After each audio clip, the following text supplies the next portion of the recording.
بسم الله الرحمن الرحيم. الحمد لله رب العالمين، الرحمن الرحيم، مالك يوم الدين. إياك نعبد وإياك نستعين. اهدنا الصراط المستقيم، صراط الذين أنعمت عليهم غير المغضوب عليهم ولا الضالين.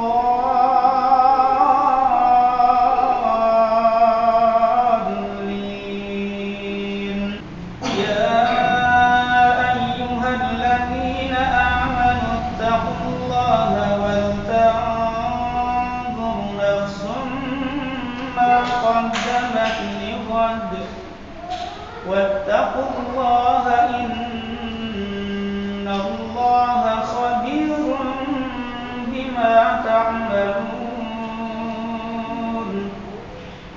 ولا تكونوا كالذين نسوا الله فأنساهم أنفسهم، أولئك هم الفاسقون.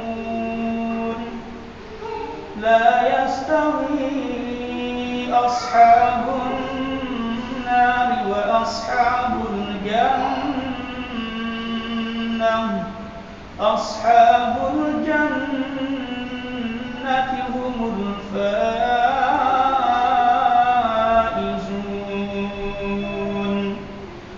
لو أنزلنا هذا القرآن على جبل لرأيته خاشعا متصدعا من خشية الله. وتلك الأمثال نضربها للناس لعلهم يتفكرون. بسم الله الرحمن الرحيم. الحمد لله رب العالمين، الرحمن الرحيم، مالك يوم الدين. إياك نعبد وإياك نستعين. اهدنا الصراط المستقيم، صراط الذين أنعمت عليهم غير المغضوب عليهم ولا الضالين.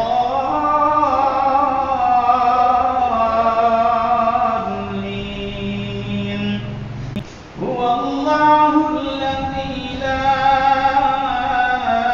إله إلا هو عالم الغيب والشهادة، هو الرحمن الرحيم. هو الله الذي لا إله إلا هو الملك القدوس السلام المؤمن المهيمن العزيز الجبار المتكبر.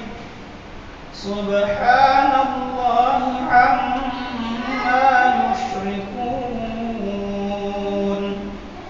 هو الله الخالق البارئ المصور، له الأسماء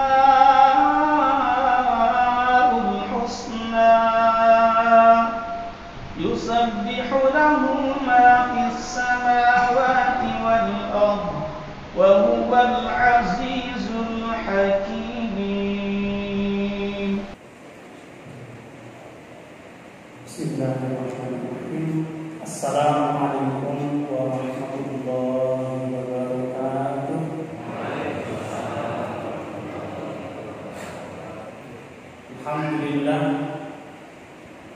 الحمد لله رب العالمين، وبه نستعين على أمور الدنيا والدين. الصلاة والسلام wassalamu ala asyrafil anbiya'i wal mursalin wa ala alihi wa sahbihi wa man tabi'ahum bi ihsan ila yaumiddin. Asyhadu an la ilaha illallah wahdahu la syarika lah wa asyhadu anna Muhammadan abduhu wa rasuluhu, amma ba'du. Qala Allah Ta'ala, a'udzu billahi minasyaitonir rajim, ya ayyuhalladzina amanu ittaqullaha haqqa tuqatih wa la tamutunna illa wa antum muslimun. Wa qala ya ayyuhalladzina amanu ittaqullaha wa qulu qawlan sadida yuslih lakum a'malakum wa yaghfir lakum dhunubakum wa man yuti'illaha wa rasulahu faqad faza fawzan 'azima. Wa qala nabiyyuna Muhammadin sallallahu alaihi wasallam, ittaqillaha haitsu ma kunta wa ati sayyi'atan hasanatan tamhuha wa khaliqin nasa bi khuluqin hasanin.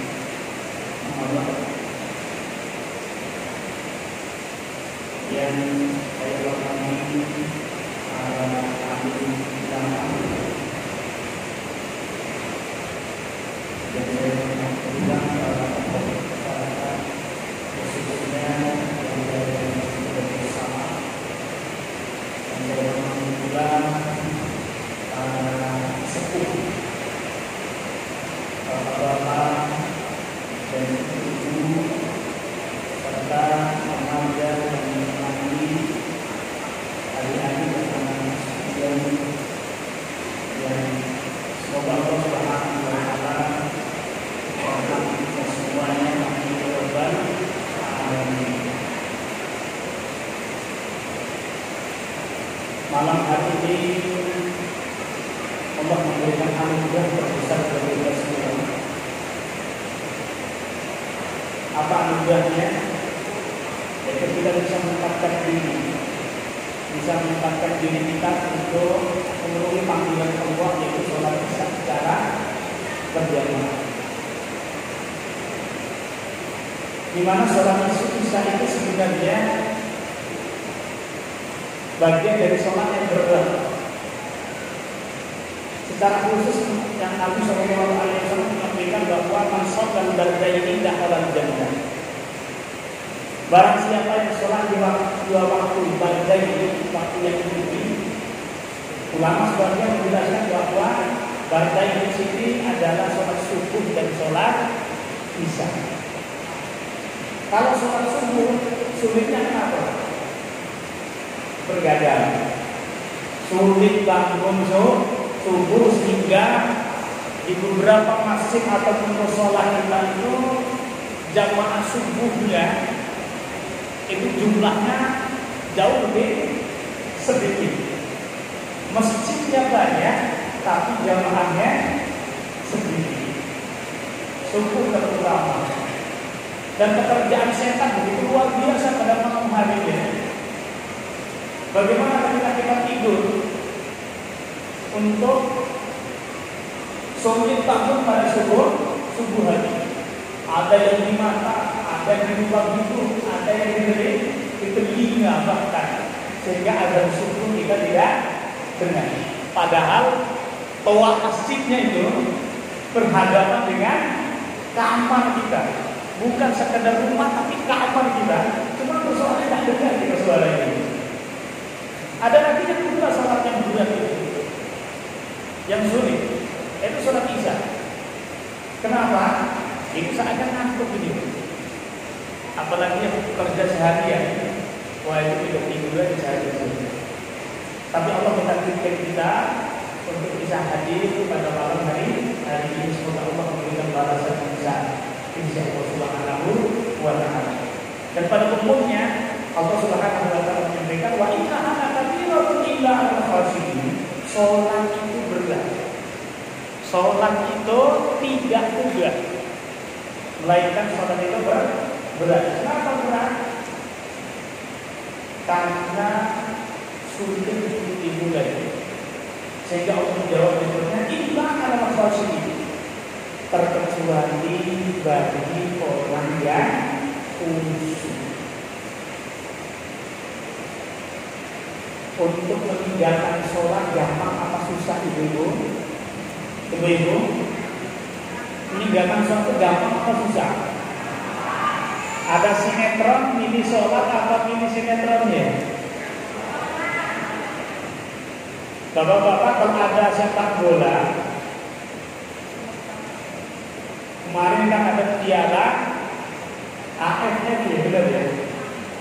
Itu banyak yang milih sholat berjamaah di masjid atau banyak yang memilih sepak bolanya. Kalau berpapasan atau bertepatan dengan waktu sholat, baru takut sholatnya masih bisa besok. Sepak bola Indonesia melawan Thailand hanya hari ini. Nggak tahu datang kapan lagi. Hadirin sekalian, bapak-bapak dan ibu-ibu, jamaah Masjid Baitul Salam. Ada satu riwayat yang panjang dari Imam Ahmad bin Hanbal rahimahullah berkaitan dengan majlis zikir. Dalam bermajlis zikir itu ada beberapa tipe orang yang menghadiri majlis, termasuk bahkan datang ke masjid. Pertama, ada mereka yang dari rumah itu niat sungguh-sungguh untuk menghadiri majelis taklim atau menghadiri majelis zikir. Memang niat dari rumah. Ada yang kedua, Bapak dan Ibu sekalian, kebetulan karena ada suara dengan musik pengajian kita mampirlah, padahal kepingin pulang. Makanya malaikat memberikan laporan kepada Allah Subhanahu wa taala, ya Allah, mereka yang berada di dalam majelis ilmu itu, yang berada di dalam majelis zikir itu tidak pernah melihat betapa indahnya surga, dan belum pernah merasakan betapa nikmatnya surga. Tetapi sungguh sangat luar biasa, ingin sekali dan sangat berharap agar dimasukkan ke dalam surga. Apa doa malaikat? Ya Allah, masukkanlah mereka itu semuanya ke dalam surga. Siapa itu? Yaitu mereka yang berada di dalam majelis zikir dan majelis ilmu. Kemudian yang kedua dilaporkan lagi, ya Allah, mereka yang berada di dalam majelis ilmu itu tidak pernah merasakan betapa siksaan api neraka.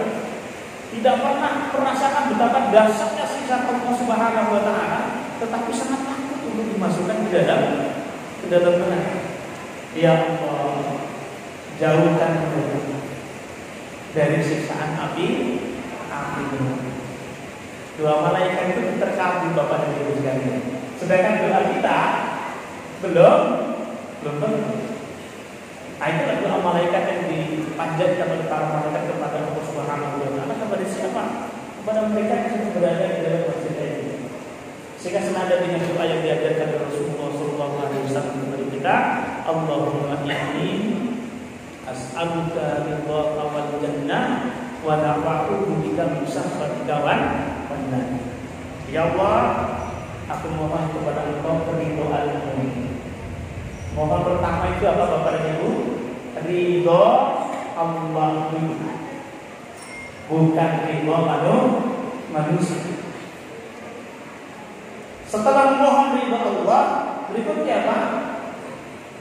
Jannah, supaya dimasukkan ke dalam surga serta dijauhkan dari api neraka. Nabi sudah mengingatkan kepada kita, kamu kepingin melihat taman-taman surga. Nah, taman itu indah apa bunga Pak? Taman bunga itu menyenangkan apa menyebalkan Bapak dan Ibu? Bu, ada pariwisata bunga nggak Ibu bagikan? Ada pariwisata bunga? Ada yang kita bawa itu. Indah nggak kira-kira? Indah. menyenangkan. Bahkan ada yang punya HP selfie di dalamnya. Pasangan suami istri datang di situ. Kenapa? Tempat yang indah. Tetapi yang paling indah daripada ini semuanya adalah majelis ilmu. Majelis ilmu atau majelis zikir itu adalah taman-taman surga. Maka hendaklah engkau semuanya untuk menghadirinya dan datang mendatanginya. Hadirin sekalian, bapak-bapak dan ibu-ibu, jamaah sekalian, hadirnya kita itu bukan kebetulan, Pak. Kita datang ke masjid itu bukan kebetulan, lainnya sudah ditakdirkan oleh Allah Subhanahu wa taala, sekaligus kita menempatkan diri. Kalau bukan hatinya bersih, kemudian bukan ada harapan untuk mendapatkan pahala dan ridha dari Allah, ngapain datang ke sini? Tidak perlu datang ke pengajian, mendingan tidur istirahat. Nanti alasannya kalau tidur apa? An-naum ibadah. Tidur itu ibadah. Tetapi kalau hadir ke majelis jauh lebih besar nilainya pahala yang di sisi Allah Subhanahu wa taala. Bapak-bapak dan ibu-ibu sekalian, rahimahullah. Di malam hari ini saya diberi amanah untuk menyampaikan satu materi. Sebenarnya materi itu berat sekali, materi yang berkaitan dengan tasbihul nafas. Tasbih itu kalau kita sederhana maknanya adalah mensucikan, pencucian. Suci itu diberi dengan bersih atau kotor? Bersih. Nafsu itu artinya jiwa, upaya untuk mensucikan jiwa.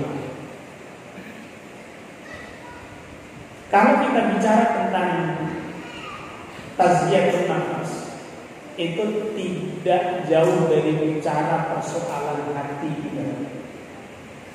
Tidak jauh dari bicara tentang hati. Dalam istilah agamanya qalbun. Qalbun itu diartikan oleh kita pada umumnya hati.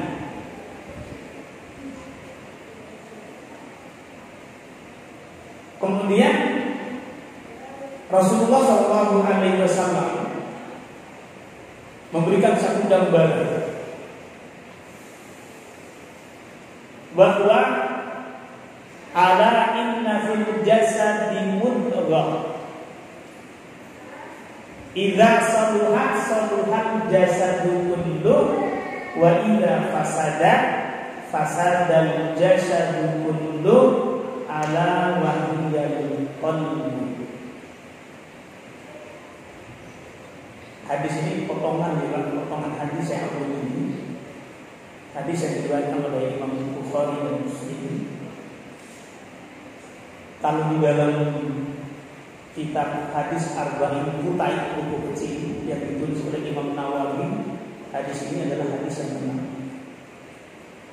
Judul hadisnya adalah Al-halalu bayyinun wal haramu bayyinun. Antara yang halal itu jelas dan haram itu jelas.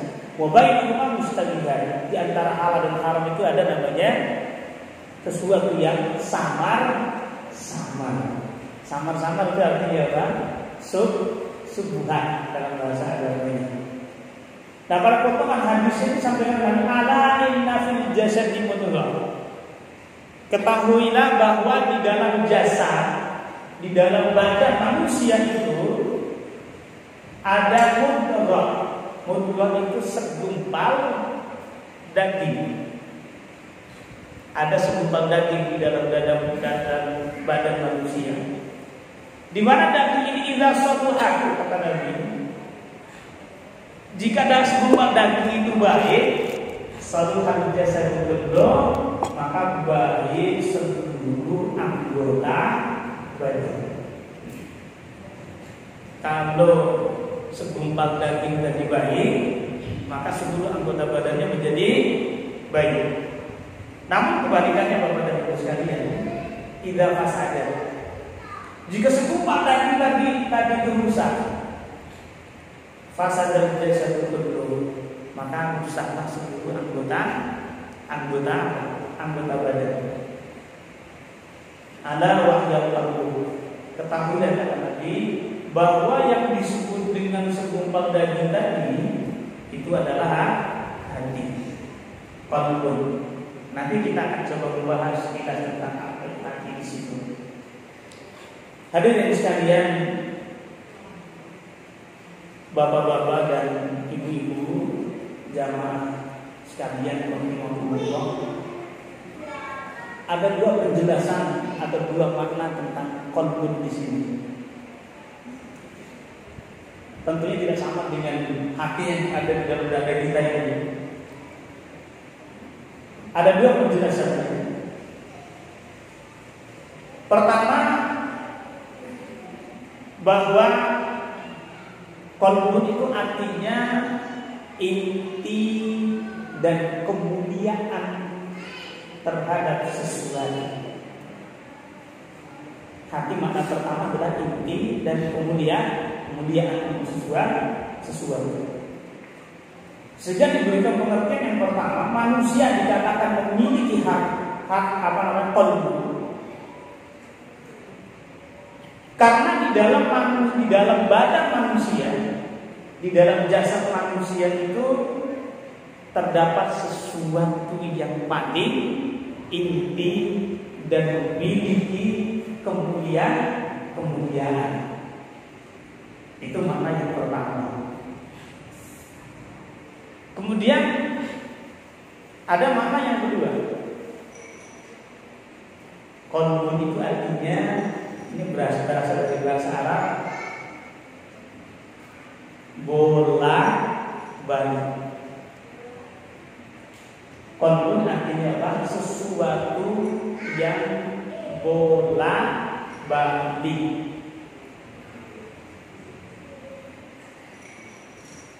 Dari satu arah ke arah yang lain, sehingga dinamakan qalbu tiada lain kecuali karena ia selalu bolak-balik. Dan ini senada dengan penjelasan bersama-sama Ibnu Jauzi menyebutkan bahwa yang namanya hati itu perumpamaannya sebagaimana air yang mendidih. Hati itu begitu cepat bolak-balik sebagaimana air yang mendidih. Tabli bima fiha, bolak-balik atas bawah, naik turun. Oleh karena itu Bapak dan Ibu sekalian, yang mengontrol segala aktivitas kita itu adalah qalbun tadi. Sehingga ada sebagian orang memberikan gambaran bahwa qalbun itu sebagaimana sopir. Sopir itu adalah yang membawa seluruh penumpang yang ada di dalam kendaraan itu. Nah, seorang sopir harus betul-betul memilih jalan yang tepat, arah yang tepat, jalur yang benar. Kalau jalurnya salah, maka bisa menimbulkan kecelakaan. Nah, maka dari itu Bapak dan Ibu sekalian, rahimahullah, hati itu diberikan makna oleh para ulama atau qalbun,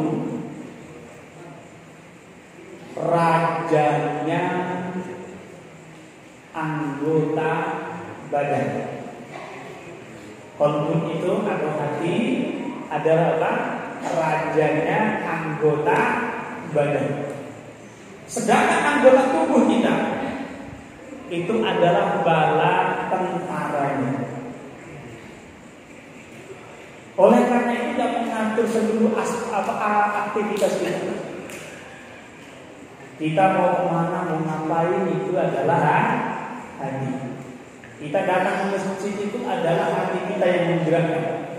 Kira-kira dari datang ke masjid itu hujan, pernah nggak terbetik dalam hati kita ini hujan atau mau hujan? berangkat apa tidak.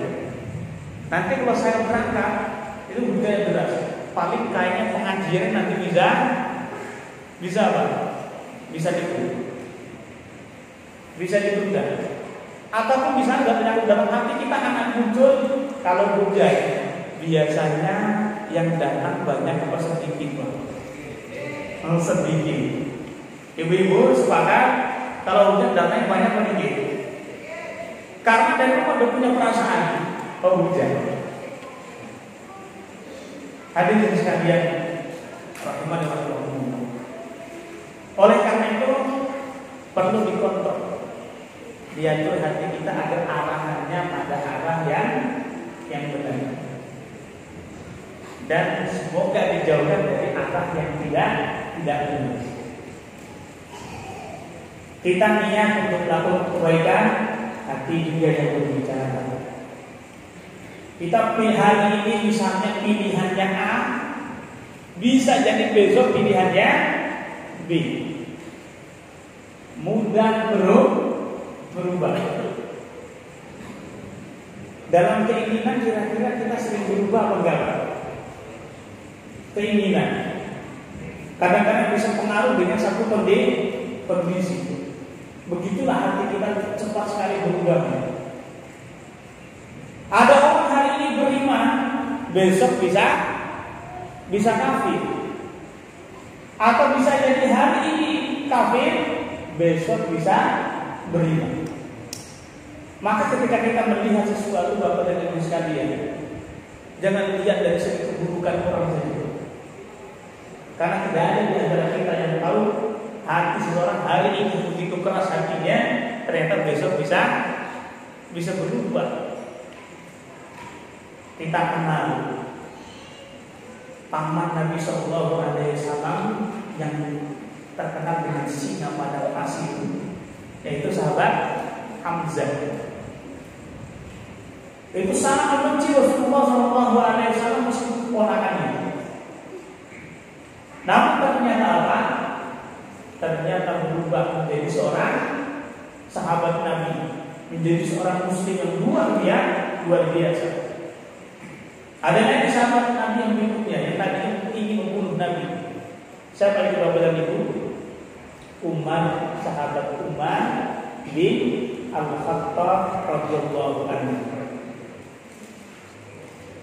Sahabat Umar itu tadinya ketika masih Muslim, ketika masih jahiliyah,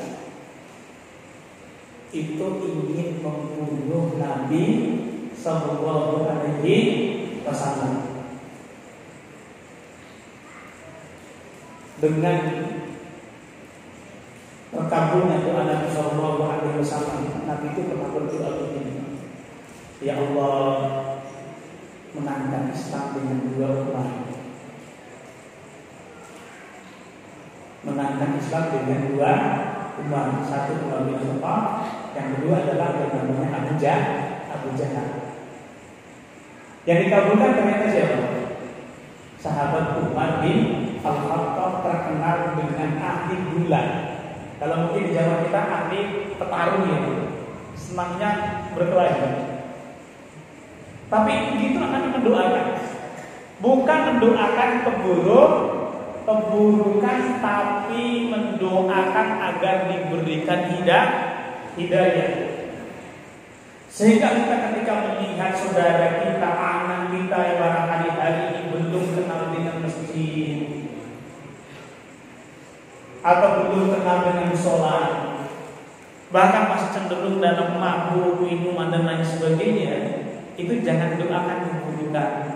Itu ahli neraka pada minum bisa pinggir jalan. Dan apa pada diri sekalian. Atau kadang-kadang kita melihat orang yang bertato, tatonya seluruh anggota badan. Apa yang ada pada pikiran kita? Identik kalau tatonya penuh, apalagi mukanya penuh tato, tangannya penuh tato, badannya penuh tato, bahkan sampai kaki sekalipun itu tato, dipasangi dengan apalagi antingnya ada 3, 4, 1 telinganya. Tidak puas dengan telinga, hidup pun dikasih apa? Dikasih anting. Langsung kita bilang ini penjahat semuanya, generasi perusak. Hadirin sekalian, rahmatullah. Bukan itu yang harus kita sampaikan kepada dulu, tapi kita doakan semoga kelak suatu hari nanti mereka ini akan mendapat hidayah dari Allah Subhanahu wa Ta'ala. Satu hal yang Nabi ingatkan kepada kita, bahwa di akhir zaman nanti ada orang yang tusbihu mu'minan, ada orang yang pada pagi harinya itu beriman, waktu musik kafir, sore harinya kafir, malam harinya kafir, malam harinya murtad. Ada orang pada sore harinya itu melakukan kekufuran, tapi pada pagi hari itu perubahan begitu cepat. Terlebih pada akhir zaman kita hari ini, perubahan begitu cepat. Ada lagi hadis yang lain disampaikan oleh Nabi SAW bahwa ada orang yang semasa hidupnya itu melakukan ahli atau perbuatan penghuni neraka. Semasa hidupnya perbuatan ahli neraka itu tidak mudah, tidak sedikit. Mabuk sudah, judi sudah, zina sudah, apa lagi? Dan masih banyak lagi perbuatan dosa lainnya. Namun tinggal sedekat dengan kematiannya, dia melakukan perbuatan ahli surga,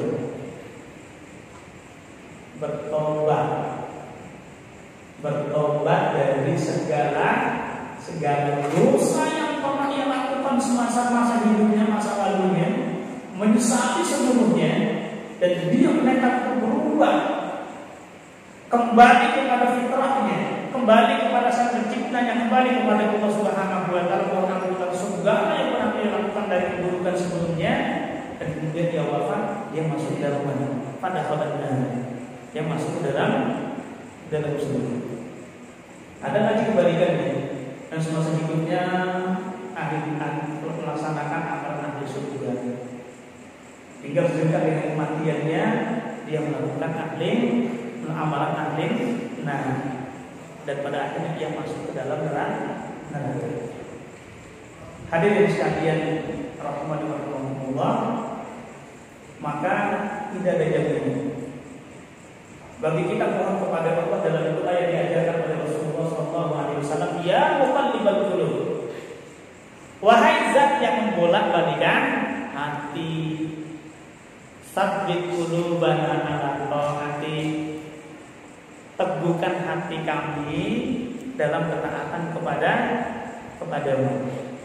Wa sabbit qulubana ala dini, dan teguhkan hati kami dalam agama. Bapak dan Ibu sekalian, hari ini kita rajin sholat berjamaah, besok belum tentu.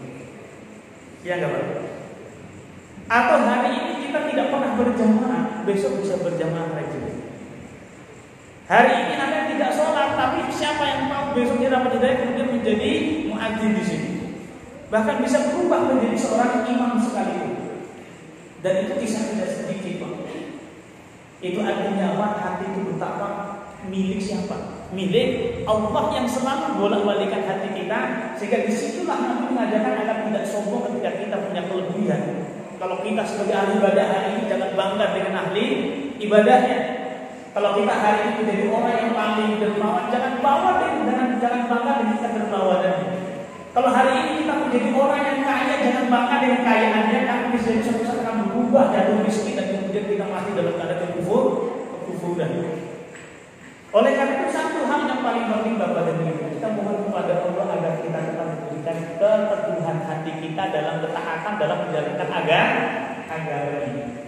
Ini yang paling penting. Makanya ada satu dermawan, seorang dermawan itu Bapak dan Ibu sekalian kayak berbicara. Bapak usianya berapa? Kalau kita tanya, Bapak usianya berapa? Ada 50 Pak. Ada 50, ada mungkin yang baru 20, ada yang 30. Ketika seorang bin Nabi ditanya, "Bapak usianya berapa?" "Usia saya baru 2 tahun." Padahal jelas usianya 60. Usianya baru berapa? 2 tahun. Tapi jawabnya langsung diketahui sebenarnya usianya berapa? 60. Loh Bapak, kenapa jawab usia 2 tahun pada usia Bapak sudah 60? Saya merasakan ibadah saya benar, sholat saya rajin, itu baru 2 tahun terakhir. Baru 2 tahun terakhir. Dan itu lebih beruntung, alhamdulillah, meskipun sisa 2 tahun masih bisa sholat dibandingkan dengan yang tidak pernah sholat sama sekali dalam seumur hidupnya. Nah, hadirin sekalian kepada Allah. Oleh karena itu, bicara tentang perubahan tadi adalah yang bolak-balikan hati kita Allah Subhanahu wa Ta'ala. Ada orang hatinya keras. Makanya membagi hati itu kan terbagi menjadi 3. Qalbun salim, hati yang selamat. Satu kali nanti kita bahas itu qalbun salim. Ada yang kedua qalbun marid atau qalbun sakin, hati yang sakit.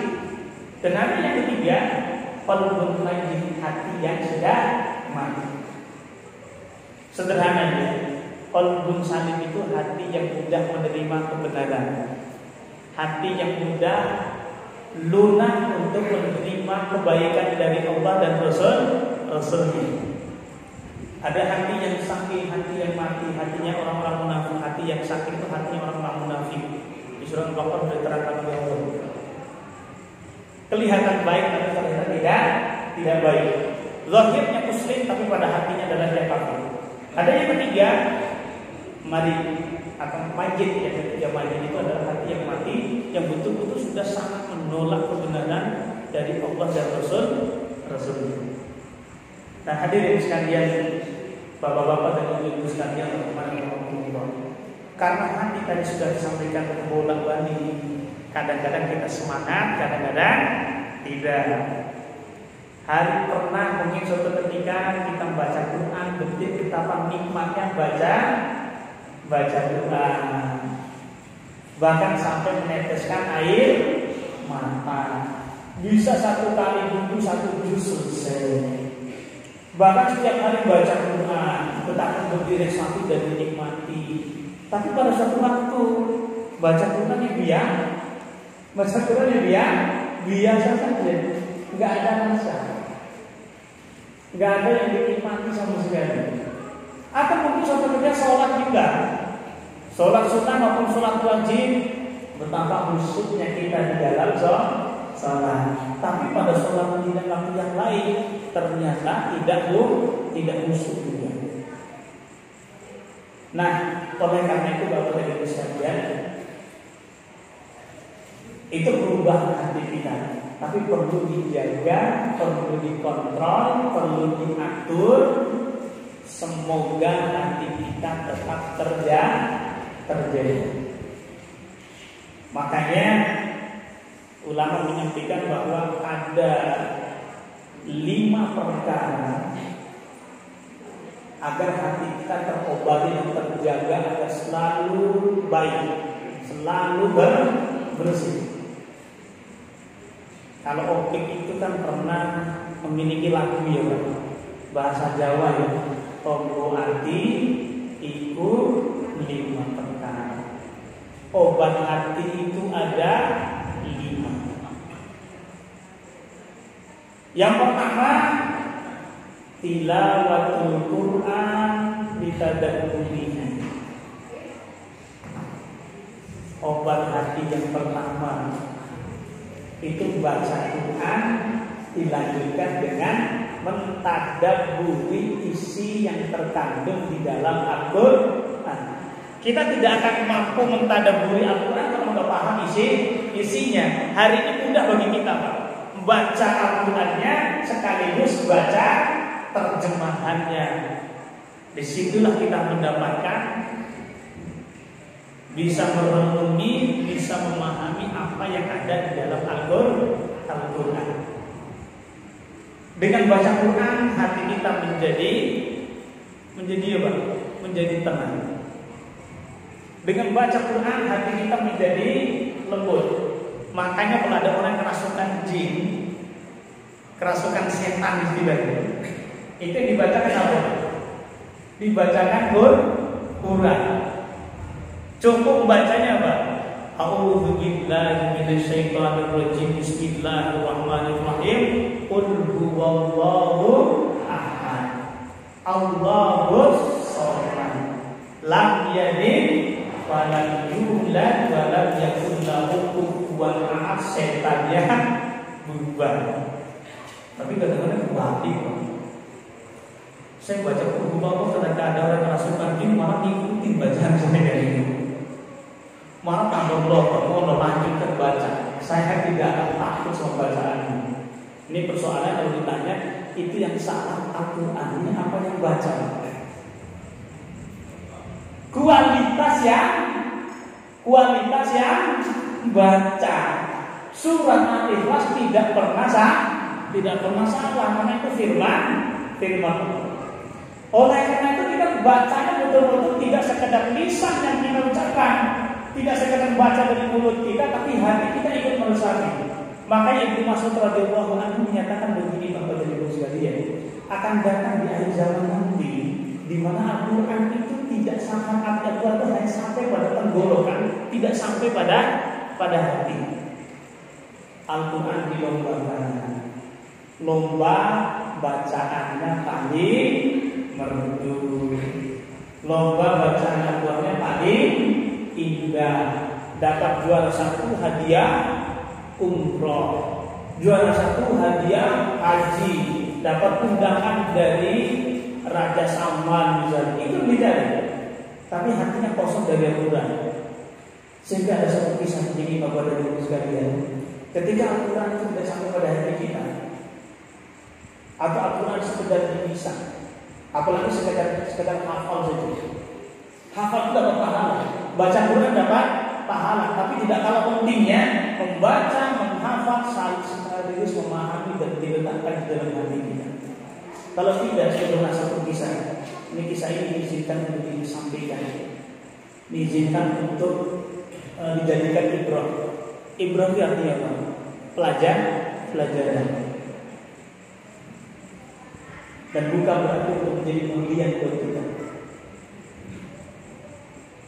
Dan ini sangat terkait dengan hati. Hafid dan hafidhah berzina. Ada nggak dalam kehidupan? Tidak ada. Hafid itu berarti laki-laki yang sudah menghafal Quran dari juz 1 sampai juz 30. Hafidhah juga sama, berarti perempuan yang sudah menghafal 30 tahun berzina. Kenapa Bapak dan Ibu sekalian? Karena itu sudah dihafal. Makanya untuk mengobati hati kita itu membaca sekaligus memahami. Itu satu hal yang paling penting. Saya kalau lihat Quran bisa baca terjemahannya, karena kita hurufnya ada apa-apa. Yang penting terjaga. Minimal pertama adalah Nabi sudah menyebutkan satu huruf berapa pahalanya? 5 atau 10? 10. Alif lam mim. Berapa huruf? 3. Alif harfan, lam harfan, mim harfan.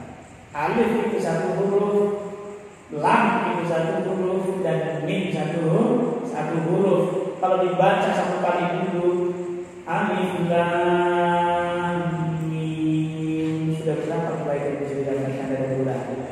10 kali 3 berapa? Dapat 30. Dengan satu hari berapa juz? 3.000.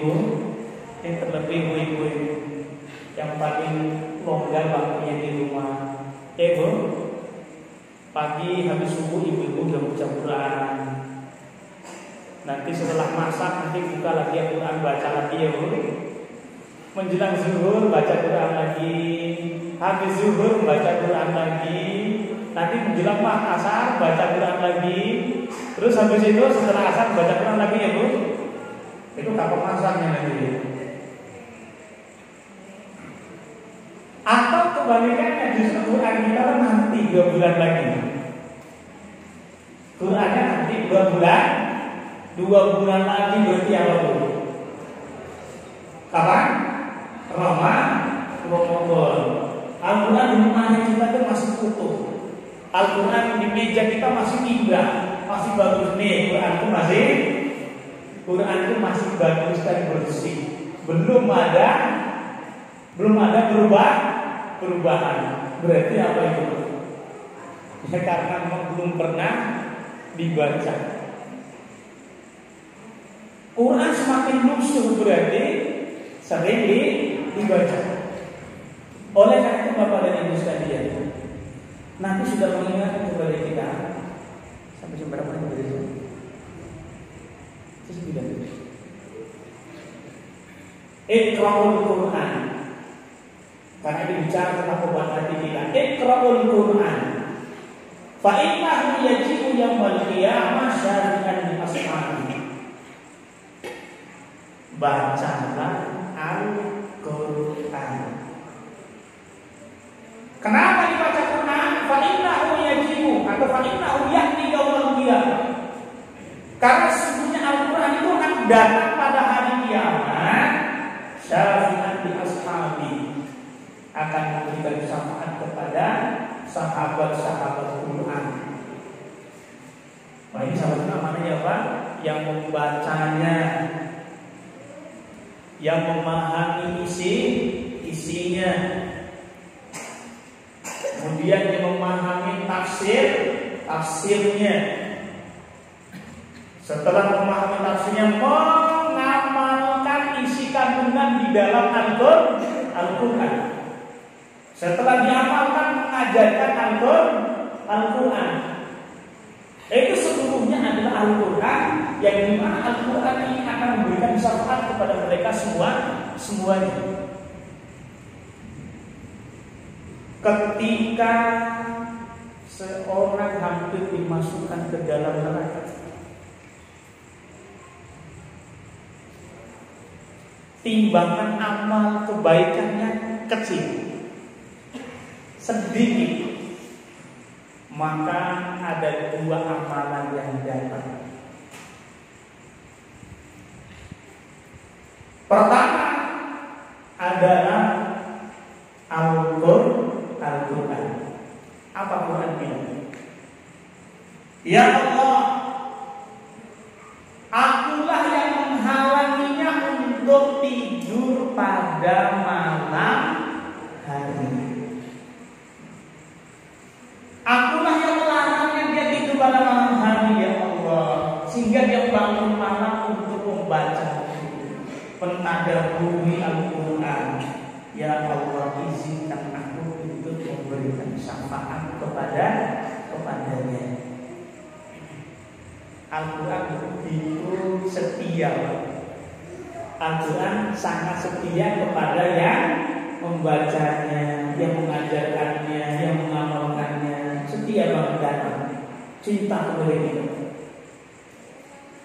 Tentunya ketika kita masih di dunia, itu kelihatan bagaimana kita cinta kepada Quran, yang membacanya, mengajarkannya, mengamalkannya sekaligus. Karena datang pada saat itu, syafaatnya begitu luar biasa. Kita ditimbang amal kita, kebaikannya dikit, dihisab kebaikannya dikit. Pada tempat yang paling mengerikan itu kata Nabi itu, pertama adalah pada saat dihisab amal kita, yang kedua ketika berada di timbangan amal kita, yang ketiga ketika kapan? Ketika berada di sirat. Nah disitulah Al-Quran datang. Maka Quran yang ada di lemari kita, yang ada di meja kita, yang ada di dalam buku kita, jangan dicuekin, Ibu. Jangan cuek dengan Qurannya. Simpan di tempat yang paling mulia, di tempat yang tinggi, karena Al-Quran inilah yang akan datang kepada kita pada di hari kiamat dengan memberikan syafaat kepada siapa yang membaca. Hadirin sekalian, di dunia kita akan mendapatkan julukan terbaik dari Rasulullah SAW kalau betul-betul dekat dengan Al-Quran. Khairukum man ta'allama al-Quran wa 'allamahu. Sebaik-baik kalian adalah yang mempelajari Quran dan mengajarkan Al-Quran. Kita ambil bagian, Pak. Kalau tidak jadi guru ya jadi murid. Kebalikannya, kalau tidak jadi murid ya jadi guru. Pilih yang mana? Ya kalau bisa setelah jadi murid besok menjadi guru. Beruntung bagi ibu-ibu atau bapak-bapak yang mengajarkan anak TPI, yang mengajarkan anak TPA. Nggak bisa saja masalah jalan. Tunjukkan anak saudara kita, anak tetangga kita, anak kerabat kita, ngaji di sana. Sehingga pahalanya dapatnya sama. Hadirin sekalian, bapak-bapak dan ibu yang semoga dirahmati dan dimuliakan oleh Allah Subhanahu wa taala. Amanah yang kedua yang datang dan itu Pak masih masuk dalam kategori yang mengobati hati orang adalah puasa. Walaupun puasanya berat. Datang yang kedua ini kepada Allah Subhanahu wa taala, ya Allah, akulah yang menghalangi dia untuk makan dan minum pada siang hari.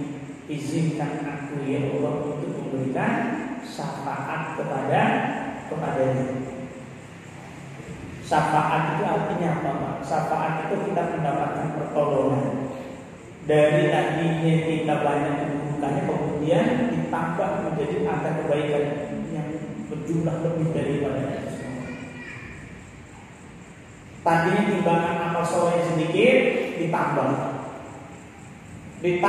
menjadi lebih banyak itu syafaat. Amal yang memberikan syafaat kepada kita pertama dari Quran, yang kedua adalah puasa. Ada lagi yang lain yang memberikan syafaat, Rasulullah Sallallahu Alaihi Wasallam. Maka kita diajarkan untuk mengucapkan apa? Sholawat kepada Rasulullah Sallallahu Alaihi Wasallam. Dan ada yang keempat yang memberikan syafaat siapa? Seorang yang berjuang di jalan Allah, kemudian meninggal di jalan Allah dengan mendapatkan pahala syahid atau syuhada, dia bisa memberikan syafaat kepada keturunannya, untuk keluarganya. Hadirin sekalian, rahmatullah, berhubung waktunya sudah hampir mendekati 9, saya kira itu yang saya sampaikan tentang obat hati bagi kita. Yang pertama adalah Al-Quran, dan entah ada bukunya, dilanjutkan dengan berpuasa, baik itu puasa wajib maupun puasa sunnah. Puasa wajib itu adalah Ramadan dan puasa nazar. Dan yang kedua puasa sunnah, tentunya puasa sunnah yang memang sudah dicontohkan, sudah diajarkan oleh Nabi kita Nabi Muhammad Sallallahu Alaihi Wasallam. Hadirin sekalian, rahmatullah, semoga Allah Subhanahu Wa Taala memberikan keteguhan hati kepada kita agar kita diberikan kekuatan untuk bisa menjalankan ketaatan kepada Allah sampai dengan akhir hayat kita nanti. Karena al-insanu fi khawatimah, manusia itu tergantung pada akhir dari kehidupan hayat nanti. Semoga kita dari hayat pula diwafatkan dalam keadaan husnul khawatimah. hati kita selalu terikat dengan Allah, hati kita selalu terikat dengan Al-Quran, hati kita selalu terikat dengan kebaikan dan kebaikan. Tanda hati kita baik, maka kita dekat dengan kebaikan. Tanda hati kita lunak, kita mudah menerima kebaikan.